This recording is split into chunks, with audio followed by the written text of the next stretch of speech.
Hello बच्चों, let's read this question and the question says that if in triangle ABC and triangle DEF, AB by DE is equal to BC by FD, then they will be similar when dash। तो आइए बच्चों इस question को यहाँ पर अब हम solve कर लेते हैं। इस क्वेश्चन में हमसे कहा गया है कि ABC और ट्राइंगल DEF जो हैं ये सिमिलर कब होंगे अगर हमारे पास AB बाई DE जो है वो इक्वल है BC बाई FD के।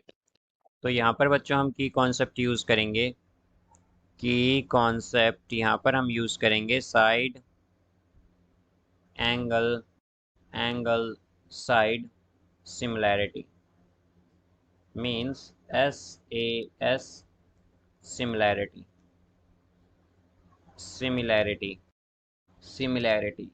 तो बच्चों हमारे पास एक ट्राइंगल क्या है, एक ट्राइंगल है ABC। तो एक ट्राइंगल है हमारे पास ABC, ये इस तरह से है हमारे पास ABC। अब यहाँ पर हमारे पास सेकंड ट्राइंगल है DEF।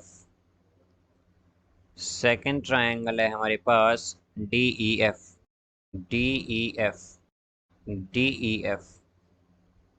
यहाँ पर है बच्चों हमारे पास DEF DEF।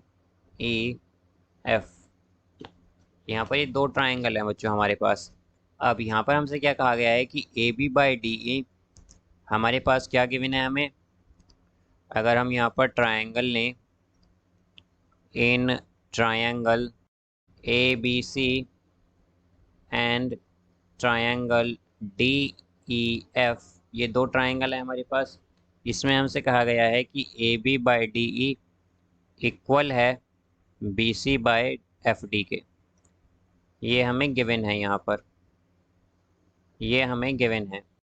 तो यहाँ पर बच्चों ये हमारे पास इक्वल होंगे, या फिर हम कहें तो यहाँ पर बच्चों ये तब इक्वल हमारे पास ट्राइंगल सिमिलर होगा जब इन दोनों साइड के बीच के जो एंगल हैं वो बेसिकली हमारे पास इक्वल आ जाएं। तो मतलब अगर हम देखें तो हमारे पास AB और BC यहाँ पर बच्चों क्या है, इनका रेशियो लगभग सेम है, यानी कि प्रोपोर्शनल है ये। तो एक तो एंगल ये, और हमारे पास DE और FD के बीच में बच्चों कौन सा एंगल बनेगा, DE और FD के बीच में एंगल बनेगा ये, यानी कि एंगल D। और जब एंगल B इक्वल होंगे तो हमारे पास ये क्या हो जाएगा बच्चों, ट्राइंगल ABC ट्राइंगल DEF के सिमिलर हो जाएगा। तो हम कह सकते हैं कि when angle B is equal to angle D होगा तब हमारे ट्राइंगल कैसे होंगे, सिमिलर होंगे।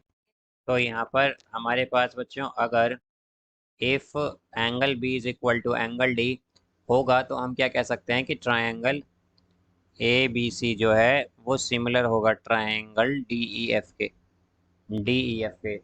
तो हम क्या कह सकते हैं कि क्या कंडीशन है नेसेसरी कि हमारे दोनों ट्राइंगल सिमिलर हों। उसके लिए कंडीशन रिक्वायर्ड है कि एंगल B इक्वल हो एंगल D के।